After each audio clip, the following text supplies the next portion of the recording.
And you've certainly had a busy couple of days, Dave. Yeah, you know, a little bit of a lull today, but we're going to get back at it tomorrow. And so that's the focus. The weekend, we'll check that out in a little bit, but let's get you through the next 24 to 36 hours or so.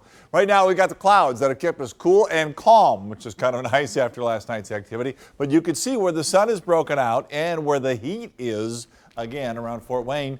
3 different clusters of storms here producing severe thunderstorm warnings. Now, much of that stays away from us, but look at the temperatures. 66 in Port Huron, 69 in downtown Detroit, but Fort Wayne's at 83, in the 80s in southwest Michigan. It's still 92 in Columbus. So the front that pushed all that heat to the south is just to our south as it buckles back tomorrow, part of a stronger system out to the west. That will be a concern for us, especially in the afternoon and evening hours. Watches for flooding, tornadoes, severe storms, and with storms erupting now across a good chunk of Iowa, Wisconsin, and Minnesota as well. That slides to the east tomorrow. It brings in a little heat again tomorrow, back to the 80s, but not the 89 that we had yesterday. Just too many clouds for that to go on. So an isolated severe risk, especially from 2 to 10. You can see one of the computer models bringing those lines across here, and we have some threats to talk about as well. Here's the timing.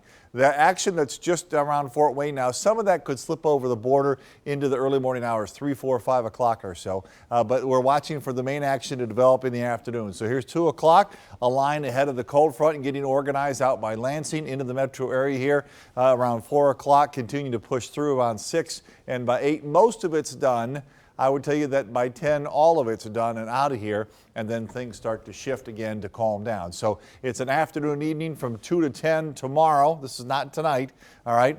Hail is an opportunity to get a little bit too large and problem. We had some of the issues with that last night, but stronger winds, that's usually the case. That to be the #1 threat, it will be tomorrow, but we've had so much water. Amounts from last night and yesterday were between about 1 inch and 3.5 or so. That flooding could be a concern. Now, a tornado is not out of the question, but very small risk for that. So this evening, around the 70. All right, on the northeast side, it's already in the 60s, mostly cloudy, not much going on. 63 tonight in Detroit, a slight chance of rain again in the early morning hours. But watch as the activity ramps up tomorrow, especially after 2 o'clock, and that will mean showers and some strong storms coming there. So 82 tomorrow, nice over the weekend, decent sunshine Saturday, a few clouds on Sunday in the mid-70s to lower 80s, and we still got it hanging around 80 next week as well. So we'll be watching tomorrow.